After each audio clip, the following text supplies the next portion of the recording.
In association with Telethon 89, Johnson & Johnson have released a range of sun protection products displaying Telethon neck tags. Each bottle purchase will mean 20 cents towards the Telethon cause. Last night at the launch of the promotion, Professor John Forbes, the Director of Oncology Services at the Mater Hospital, congratulated the community on achieving yet another first in gaining the multinational company support for the Telethon, with a major aim of Telethon being the expansion of the melanoma unit and increased facilities for melanoma sufferers in the region. The sunscreen idea will help in the fight against cancer. As well as assisting Telethon and avoiding sunburn, people purchasing the pack can also win a trip for two to Hayman Island.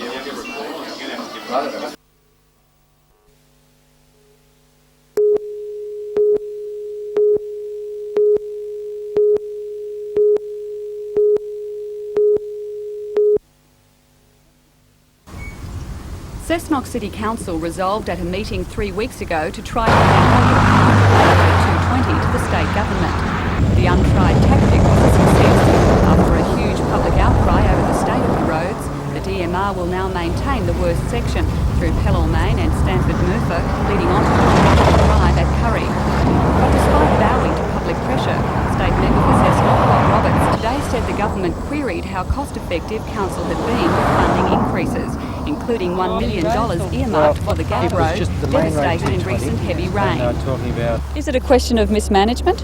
Well, I don't really know. That's something to which a report has yet to be delivered. I believe the Minister for Planning and Environment has got a report coming to him on the overall efficiency of the engineering sections and the council as a whole. But Mayor Marie Callaghan says there's been no problem, that in terms of road funding, $1 million you think needs to be done with the roads? They need total reconstruction. We have a de facto Pacific Highway through Curry, we have a de facto National Highway through Cessnock. Needs total rebuilding. She also claimed the 30-kilometre strip to be maintained by the DMR is not enough, and in any case of no concern to Bob Roberts. It's the electorate of the member for Maitland, Alan Walsh, and we're very grateful to Alan for his help in this matter. All parties agree much more needs to be done in the Cessnock area, and hopes now hinge with the federal government and lobbying for funds now underway.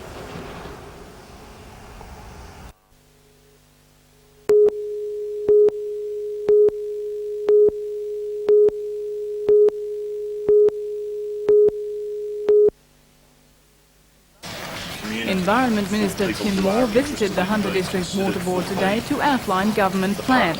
State Cabinet wants new legislation passed to alter the makeup of the board and establish a consultative forum. The proposed consultative forum will have 12 members, including 5 different council representatives and members of interest groups such as the Chamber of Commerce and trade unions.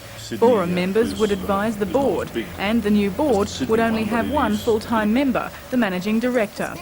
After selection, Mr Moore plans to announce the new board members in February. They may or may not include local government representatives. We're not about guaranteeing the right of local government or any other organisation to membership of the board. What we are looking for is getting the best range of men and women from Newcastle and the surrounding region to serve on the board as it goes towards its future decades of operation. Ultimately, does this mean the state government will have greater power over the new board? I won't have a more powerful role over the board. I will have the right to choose in consultation with my colleagues who the members of the board are, but the day-to-day running of the board will be much the same as in the past. All I expect to be is consulted and involved in major policy decisions dealing with things like the Hunter Fringe Area sewerage scheme, and obviously to be kept informed of and involved in sensitive political issues that might arise. Meanwhile, the Hunter District Water Board's annual report shows after 6 years of pay-for-use pricing, water consumption for the Hunter's residential consumers has dropped by 30%.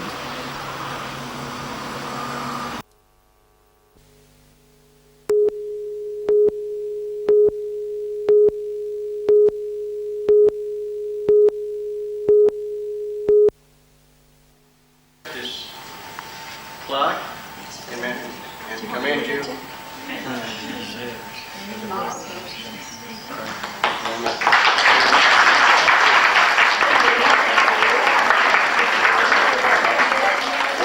So, you can see quite a substantial increase in fairly substantial donations. They'll be helping us to put the money of that. We need to raise $1 million of that from the community. That's quite a lot of money.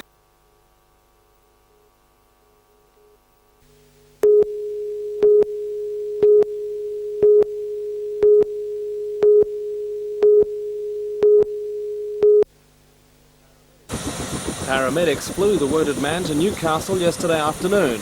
Police say Warren John Outram was found face down on a dirt track near the Curry Bowling Club. He'd been shot in the lower abdomen by a .22 caliber rifle. Detectives on the case say they have few clues as to the identity of the attacker, but they believe Outram would have been seen by others taking the shortcut from Curry to Stanford Merthyr.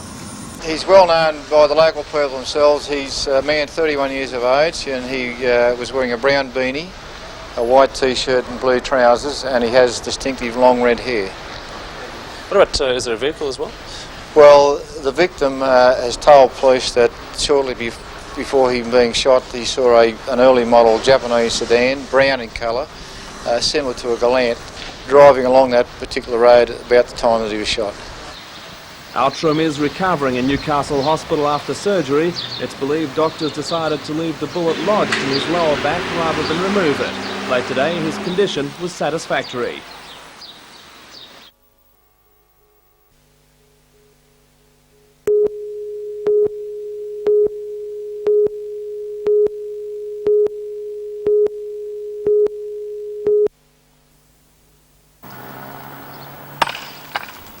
This man is breaking the law. By cutting up sealed road without council approval, he's risking heavy fines. But Bob Bignall is a man with a mission. He says it's the only way to save the trees.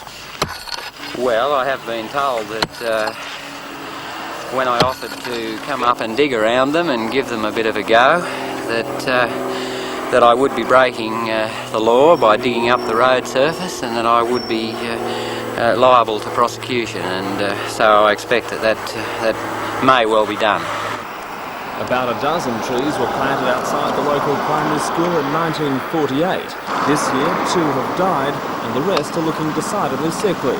For 6 months, Bob has asked the local Parks and Gardens Department to cut back the road surface, but he's been told the trees can't be saved, and that's that.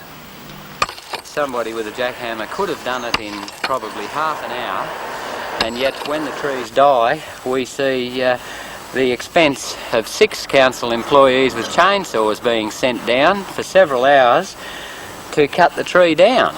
And I can't see the sense in that kind of costing, to tell you the truth. Okay. What's the penalty for what you're doing? I have no idea, but I'm sure I'll soon find out. Bob did finish his mission unhindered. There could be a reason for that. One of his helpers is the Deputy Mayor. It would require a vote of the full council to have Bob prosecuted, but Alderman John Clarence believes he has the numbers to prevent that. Well, I'd be supporting Bob both in council and out of council. But by supporting Bob, I'm supporting the town and the trees. Only time will tell who's right and who's wrong, but if it turns out that Parks and Gardens is right and the trees are doomed, the only loser will be Curry.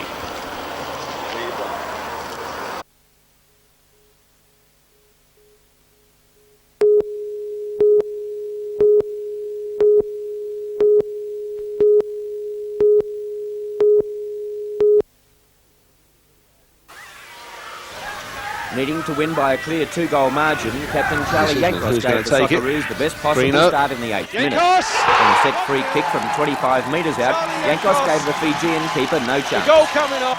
The Aussies were playing with a lot of purpose, and in the 25th minute, striker Warren Spink made a great run down the right flank. Received a super through ball from Graham Arnold. Breaks nicely for Spink Graham Arnold. The shot well to knock that goal. Here's Warren Spink. Arnold and midfield partner Gary McDowell were wreaking havoc on the visitors, and it wasn't until late in the first half that Mili Vui Lambasa hit a great shot, but Jeff Olver was on the spot to turn him back. Socceroos here could be caught, and Jeff Olver there. The second half opened slowly with the Socceroos always looking to go forward, but they were a little unlucky not to get a penalty in the 64th minute when Spink was brought down inside the area. But only 2 minutes later, Scott Olrenshaw was awarded a penalty after a crude tackle, and Captain Charlie Yankos made no mistake to make it 3-0. Coaches Charlie Yankos takes the penalty. Graham Arnold scored a well-deserved goal in the 84th minute. Arnold! It's got in. And then substitute Paul Trimboldi made it 5-0 after Oscar Crino put him through. Now it's 5. And then it happened. One of the most unsavoury incidents seen in international soccer. Down 5-0 with only a minute to go, and all-in brawl erupted with the Fijians throwing everything except the grandstand. Control of this Kicks match. and punches were wielded with ferocity. Yankos coming away bloodied and with a broken nose. He's lost complete Crino in control of agony this from a game. kick He to the never midget. really had any control. Johnny Watasoni got his marching orders, and on resumption of play, it was Lottie Delai who grabbed the consolation goal coming for right the on the Fijians. 90-minute mark. Long ball forward. The final score at Hesitation Macquarie there in the Field, Australian Australia defence. 5, Well, let's put Fiji that down 1. as some very, very good finishing from Fiji.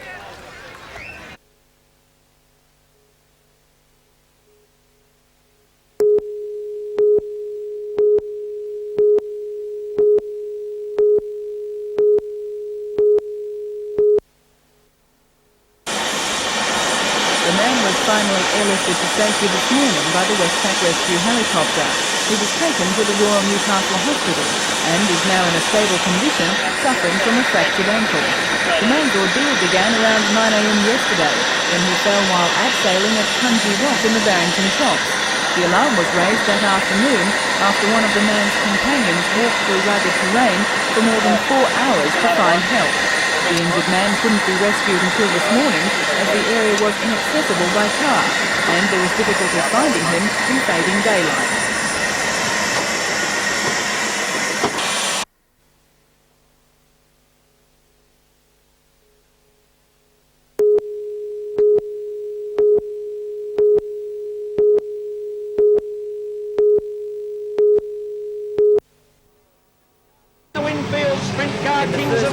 Australian debut, Kinser took out second place after starting from the rear of the field. The champion won his second race, smashing the 8-lap motor-drone track record by over 2 seconds, and weaved his way through a packed field to win the King of Wings Classic from 19-year-old Australian rookie Brooke Tatnall. Former state champion Bob Blacklaw was third, with Randy Kinsey coming home fourth. Trouble back in the Street field. Bill Stocksedan Harris, driver Stan Elliott got Shane caught up Carlson in was that. taken to In hospital behind for him goes treatment Murphy, and up after a over the top spectacular goes roll in Jared the Green in consolation car event. 72. Two and a other ripper. drivers were also treated by I could ambulance see that officers coming for a mile minor away. Let's injuries hope Cookie was after on the a ball with the 9-car video, pile-up because in the that'll be stock one car for Weekend derby. Warriors.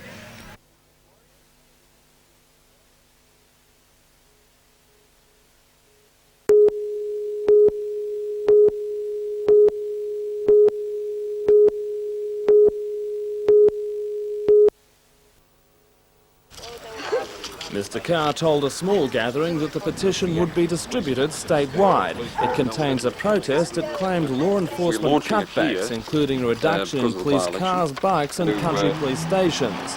He says police are angered by the proposed cuts, particularly in areas such as overtime restrictions. The opposition leader says the petition marks just the first stage in a campaign which will be based on the same strategies as the heated education debate.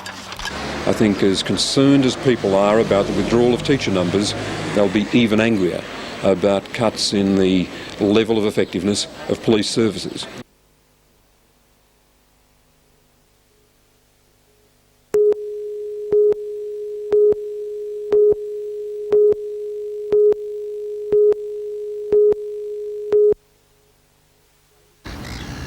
Macleay was the first to go with a score at 44 when he was snapped up by Mark Taylor off Whitney.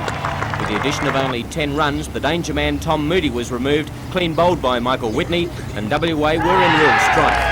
Brayshaw had steadied for the Sandgropers, but that man Greg Matthews swooped on the ball to run Brayshaw out after he had made 17.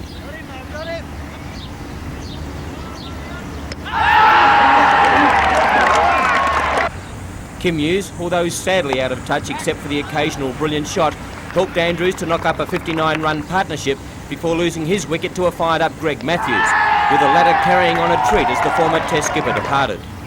Zura followed shortly after, bowled by Peter Taylor, and without any further runs added to the score, Andrews on 69 was well caught by Mark Taylor off Matthews.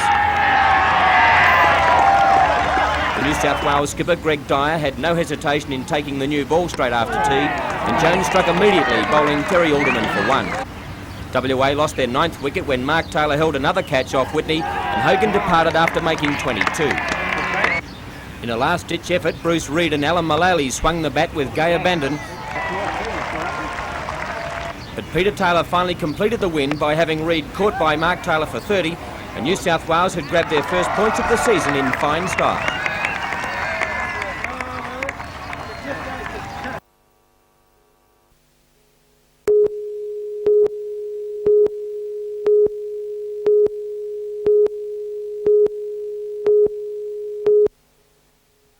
You get that real sense of Albie their Mangle's awesome latest power. adventure, Escape World Safari 3, takes him to West Africa, Angola, New Zealand and the Australian outback. In Africa, he travelled through a war zone, looking for the chief of a tribe that is becoming extinct. The war was right around us while we were there, and they were actually getting shot. The people were getting shot, the village people. And it'll only be a matter of time, and you know, they will be extinct probably. Riding in an ostrich race was one of the other adventures on the journey, along with being chased by helicopter deer catcher pilots on the South Island of New Zealand. The film also features a spectacular car crash in outback Australia, involving one of Albie's relatives. Albie claims to have seen what he was The vehicle ran out of control. It told me to a walkie-talkie, so I could tell it was out of control. So I turned around, I could see him, and I had the camera on him from the helicopter. And that's how it happened. Albie's one-time girlfriend, model Judy Green, also appears in Escape. She was seriously hurt in a car accident in South America on a previous journey with Albie. The adventurer says his films depict parts of his life, so it's natural he has also had relationships with some other women who have appeared with him. The former bricklayer says travelling around the world making friends has been rewarding. Yeah, I've made quite a lot of money, but I've put it all back into the next film. You know, like 1, I put everything into 2, and 2, I've put everything into this film.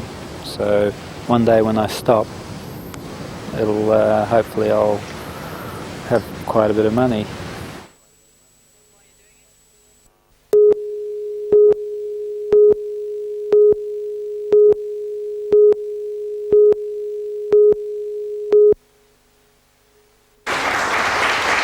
With only 20 students in the school, these last 2 weeks have been extremely busy for Bob's Farm School. Winning a recent recycling competition run by GTC Recycling, the school today added to its winning list the tidiest school in Port Stephens. 10 schools were individually judged by the council as part of the statewide Tidy Towns competition. In choosing the winning schools, the judges inspected each school ground, taking into account work undertaken to beautify the area. Students were also quizzed on ways to enhance the environment. Mount January Public was given second place in the competition, winning a book and banner for its efforts. Tying for third was Medali Public and Film Bay, with a special encouragement award going to Soldiers Point School.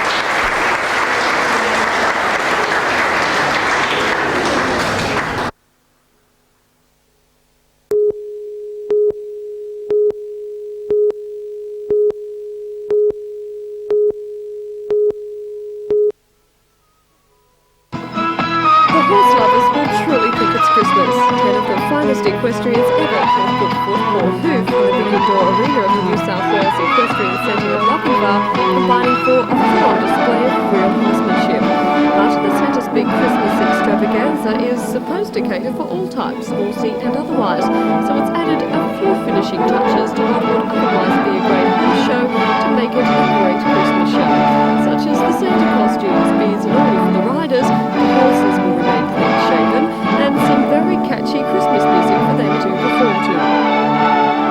But while it may all look bright and breezy, the routine these horses and riders will perform to is actually highly difficult. For example, this movement is known as the half pass, a difficult dressage move which is hard enough to do on one's own, let alone in drill formation, where one must also be aware of the timing and movement of 9 other riders. And according to Victorian rider Samantha Hodges, there's been plenty more hurdles. Getting the horses to stay together, and the costumes took ages. What do they like to ride in? Hot. For all the performing riders, the Christmas show is the culmination of 6 months' hard work. They've lived at the Lochinvar Centre since July 23 for an advanced instructor's course. They've spent 4 weeks in all just on this performance, and it'll be performed 4 times in all, Friday and Saturday nights over the next 2 weekends. And according to Samantha, it will be very enjoyable. performed in front of a crowd before, but otherwise it should be good for the atmosphere. Is it going to be worth watching? Yes, of course it is.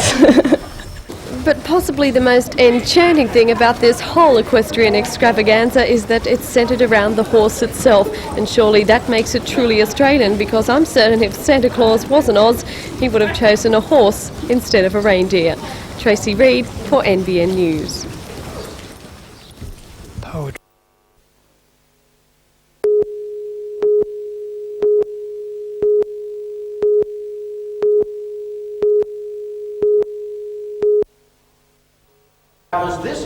The Hunter Area AIDS Committee is holding a two-day AIDS seminar outlining recent developments of the AIDS virus, how it is treated and transmitted, and strategies for its prevention. The increase in the number of AIDS cases is reflected in the combined Commonwealth New South Wales AIDS budget. In 1984-85, it was $2.3 million. In 1988-89, it's $30 million.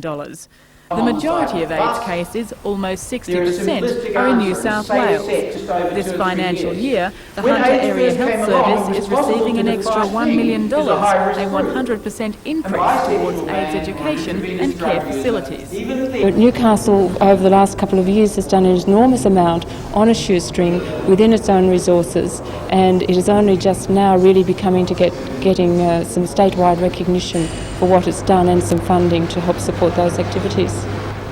Experts say the AIDS virus may soon make significant inroads into the heterosexual population. The gay men are very well educated and have made lifestyle decisions about whether they'll protect themselves or not. The big focus is now shifting into the intravenous drug using group and into the heterosexual population. And I think probably in particular we should focus on teenagers. During the seminar, a video was launched titled AIDS and Adolescence. Made in the Hunter region, the video is aimed primarily at high school students to explain what AIDS is, how it is spread, and ways to avoid being at risk. Kids are risk takers. They believe they're immortal. They're going to live forever, and so it's very difficult to say if you misbehave today, you might get AIDS in 7 or 10 years.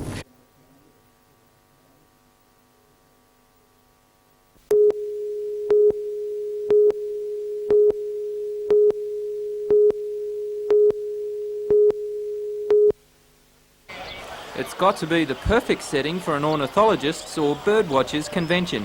120 professional and amateur ornithologists from across the country and overseas are in Newcastle for a week, studying, appraising and enjoying the hunter's bird life.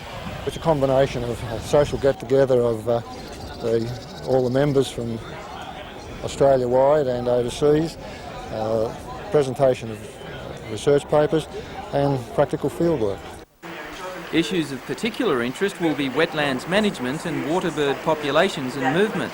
On Monday, the group will honour British naturalist John Gould by retracing an expedition he made in 1839, observing bird life along the Hunter River.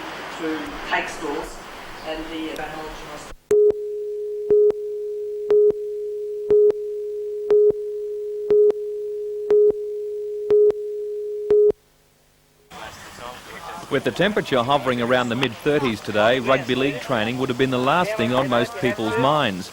But not for the Knights juniors, who are spending the weekend at the Myuna Bay Sport and Recreation Centre. Activities during the two-day camp include fitness and skill sessions, as well as lectures on training and injury treatment. The 90 juniors are members of the Newcastle Knights under-15, under-17 and under-19 teams. Last season, the under-19s were beaten grand finalists in the Jersey Flag competition, while the under-17s made the final of the SG Ball Cup. The camp is the first of its type since the Knights formation and should go a long way to improving the teenagers' skills and Newcastle's future in the Winfield Cup.